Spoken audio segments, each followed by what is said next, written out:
അഫാൻ എന്ന 23-കാരനാണ് ഈ കൊലപാതകങ്ങളെല്ലാം ചെയ്തത്. ഒറ്റയ്ക്കാണ് കൊലപാതകങ്ങൾ ചെയ്തത് എന്നാണ് മനസ്സിലാക്കേണ്ടത്. എന്തായാലും പ്രതി അഫാൻ ഇപ്പോൾ ആശുപത്രിയിലാണ്. കാര്യമായ ആരോഗ്യ പ്രശ്നങ്ങളില്ല എന്ന് മനസ്സിലാക്കിക്കൊണ്ട് തന്നെ സിവിൽ ജഡ്ജ് അഫാന്റെ മൊഴി രേഖപ്പെടുത്താൻ അവിടെ എത്തിയിട്ടുണ്ട്. സുനിഷ അയ്യല്ലൂർ വിവരങ്ങളുമായി ചേരുന്നുണ്ട്. സുനിഷ, കാര്യമായ ആരോഗ്യ പ്രശ്നങ്ങളില്ല, എലിവിഷമാണ് കഴിച്ചത് എന്ന് അഫാൻ പറഞ്ഞിട്ടുണ്ടെങ്കിലും ഗുരുതരമായ ആരോഗ്യ പ്രശ്നങ്ങളില്ലാത്തതുകൊണ്ട് ഈ കേസിന്റെ ഒരു ഗൗരവം കണക്കിലെടുത്തുകൊണ്ട് ഇന്ന് തന്നെ മൊഴി രേഖപ്പെടുത്തുകയാണോ ചെയ്യുന്നത്?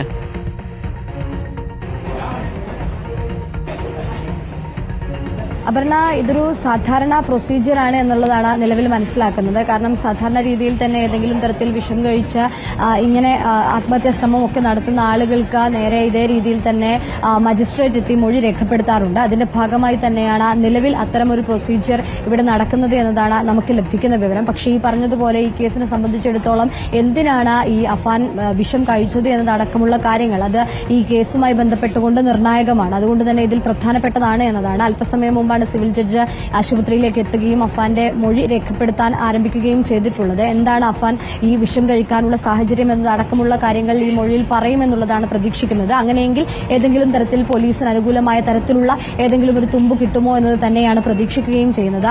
നിലവിൽ ഏതായാലും അഫാന്റെ ആരോഗ്യസ്ഥിതി മെച്ചപ്പെട്ടിട്ടുണ്ട്, അല്ലെങ്കിൽ മറ്റ് ആരോഗ്യ പ്രശ്നങ്ങളില്ല എന്നത് തന്നെയാണ് ഈ ആശുപത്രി അധികൃതർ പറയുന്നത്. നേരത്തെ ഈ അഫാൻ പറഞ്ഞത് പ്രകാരമായിരുന്നു വിഷം കഴിച്ചിട്ടുണ്ട്. അതിന്റെ പശ്ചാത്തലത്തിലായിരുന്നു ഇവിടെ മെഡിക്കൽ കോളേജിലേക്ക് എത്തിക്കുകയും പരിശോധന നടത്തുകയും ചെയ്തത്. പിന്നാലെ തന്നെ ഈ വയർ ക്ലീനിംഗ് അടക്കമുള്ള കാര്യങ്ങൾ ഈ ആശുപത്രിയിൽ നിന്ന് ഉടൻ തന്നെ നടത്തുകയും ചെയ്തിരുന്നു. പക്ഷേ മറ്റ് ബുദ്ധിമുട്ടുകളൊന്നും തന്നെയില്ല. ഇയാൾ ഇപ്പോൾ സ്റ്റേബിൾ ആയി തന്നെയാണ് നിൽക്കുന്നത് എന്നതാണ് മെഡിക്കൽ സംഘം പറയുന്നത്. നേരത്തെ തന്നെ ഈ ആരോഗ്യ വിദഗ്ധർ ഇയാളുമായി സംസാരിച്ചപ്പോഴും പറഞ്ഞത് താൻ കുഴിമന്തിയിൽ കൊലപാതകമൊക്കെ കഴിഞ്ഞതിന് ശേഷം താൻ കുഴിമന്തിയിൽ ഈ വിഷം ചേർത്ത് കഴിച്ചിരുന്നു ഭക്ഷണം എന്നുള്ളതാണ്. അതാണ് ഈ ഇത്തരത്തിൽ ബുദ്ധിമുട്ടുണ്ടാകുന്ന തരത്തിലേക്ക് മാറിയത്. ആ വിഷയമാണ് ഇവിടെ പറയുകയും ചെയ്തത്. അത് തന്നെയായിരുന്നു പോലീസിനോട് പറഞ്ഞത്. അതിന്റെ അടിസ്ഥാനത്തിലുള്ള ചികിത്സയാണ് നിലവിൽ ആൾക്ക് നൽകുകയും ചെയ്യുന്നത്.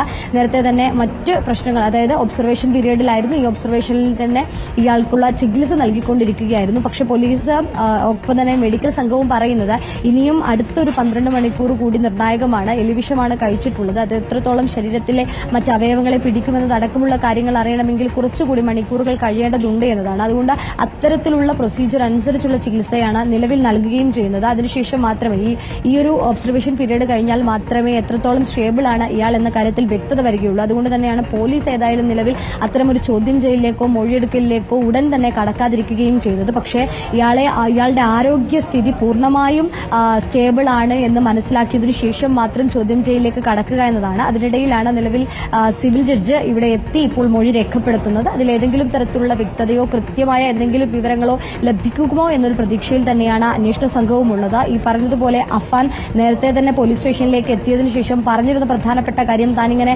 കൊലപാതകം നടത്തിയിട്ടുണ്ട്, അതിനുശേഷം താൻ ഈ വിഷം കഴിച്ചിട്ടുണ്ട് എന്നതായിരുന്നു. ഈ അഫാന്റെ വാക്ക് ഈ വിഷം കഴിച്ചിട്ടുണ്ട് എന്നുള്ളത് കൊണ്ട് തന്നെയാണ് ഇവിടേക്ക് കൊണ്ടുവന്നിരുന്നത്. പക്ഷേ നിലവിൽ പറയുന്നത് പോലെ വലിയ അളവിൽ വിഷം ചെന്നിട്ടില്ല എന്നതാണ് മനസ്സിലാക്കാൻ കഴിയുന്നത്. കാരണം അയാൾ കോൺഷ്യസ് ആയിരുന്നില്ല എന്നുള്ളതാണ്. അതായത് സ്റ്റേബിൾ ആയി തന്നെയാണ് ഇവിടേക്ക് എത്തിയിരിക്കുന്നത് എന്നുള്ളത് തന്നെയാണ്. അതുകൊണ്ട് തന്നെ നിലവിൽ അത്തരം ഈ എലിവിഷം കഴിച്ചാൽ എടുക്കേണ്ട മുൻകരുതലുകൾ എന്തൊക്കെ, ഏതൊക്കെ തരത്തിലുള്ള ചികിത്സ, ഏത് പ്രൊസീജിയർ വഴിയാണ് ചികിത്സ നടത്തേണ്ടത് എന്നതടക്കമുള്ള കാര്യങ്ങൾ പരിശോധിച്ചുകൊണ്ട് തന്നെയാണ് മെഡിക്കൽ കോളേജിൽ ഈ ചികിത്സ നടത്തുകയും ചെയ്യുന്നത്. ഇപ്പോൾ ഇയാൾ സ്റ്റേബിളാണ്. ഇയാളുടെ മൊഴി രേഖപ്പെടുത്തിക്കൊണ്ടിരിക്കുകയാണ്. ഈ മൊഴിയിൽ ഏതെങ്കിലും തരത്തിൽ എന്തിനാണ് ഇയാൾ വിഷം കഴിച്ചത് എന്നതടക്കമുള്ള കാര്യങ്ങൾ പറയുമോ എന്നത് തന്നെയാണ് അന്വേഷണ സംഘവും നോക്കുന്നത്. ഇനി അടുത്ത ദിവസം ഒരു 12 മണിക്കൂർ കഴിയുമ്പോൾ നാളെ രാവിലെയോടുകൂടി തന്നെ ഇയാളുടെ മൊഴി രേഖപ്പെടുത്തും, ചോദ്യം ചെയ്യലിലേക്ക് കടക്കുമെന്നുള്ളതാണ് മനസ്സിലാക്കുന്നത്. അങ്ങനെയെങ്കിൽ എന്താണ് ഈ ക്രൂരകൃത്യത്തിന് പിന്നിലുള്ള കാരണം എന്നുള്ളത് മനസ്സിലാക്കാൻ കഴിയുമെന്നൊരു വിശ്വാസത്തിൽ തന്നെയാണ് അന്വേഷണ സംഘവും ഉള്ളത്. അതുകൊണ്ട് തന്നെയാണ് ഈ ഒബ്സർവേഷൻ പീരീഡ് അത് നിർണായകമാണ്. അതിനുശേഷം ഇയാളെ വ്യക്തമായി തന്നെ ചോദ്യം ചെയ്യുക എന്നത് തന്നെയാണ് പോലീസിനെ സംബന്ധിച്ചിടത്തോളം ഉള്ളത്. പല സംശയങ്ങളും ഈ വിഷയത്തിൽ ഉണ്ട് എന്നുള്ളതാണ്. ഒന്ന് നേരത്തെ തന്നെ പറഞ്ഞിരുന്നൊരു വിഷയം സാമ്പത്തിക പ്രശ്നവുമായി ബന്ധപ്പെട്ടാണോ ഈ കൊലപാതകം നടന്നിട്ടുള്ളത് എന്നതാണ്. പക്ഷേ അത്തരത്തിലുള്ളൊരു സാമ്പത്തിക ബാധ്യത ഈ പെൺസുഹൃത്തിനടക്കം കൊലപാതകം നടത്തേണ്ടതുണ്ടോ, അല്ലെങ്കിൽ അത്തരത്തിലുള്ള സാഹചര്യം ഉണ്ടായിരുന്നോ എന്നതടക്കമുള്ള സംശയം ഒരു ഭാഗത്ത് നിഴലിക്കുന്നുണ്ട്. ഒപ്പം തന്നെ മറ്റൊരു സംശയമായി പോലീസ് ഉയർത്തിയിരുന്നത് ഈ പെൺകുട്ടിയെ വീട്ടുകാർ ആക്സെപ്റ്റ് ചെയ്യാത്തതുമായി ബന്ധപ്പെട്ടുള്ള പ്രശ്നമാണോ കൊലപാതകത്തിലേക്ക് നയിച്ചത് എന്നതായിരുന്നു. പക്ഷേ ഈ പെൺകുട്ടിയുടെ വീട്ടുകാർ പറയുന്നത് പ്രകാരം ഈ അഫാനുമായുള്ള ബന്ധത്തിൽ മറ്റ് പ്രശ്നങ്ങളില്ലായിരുന്നു.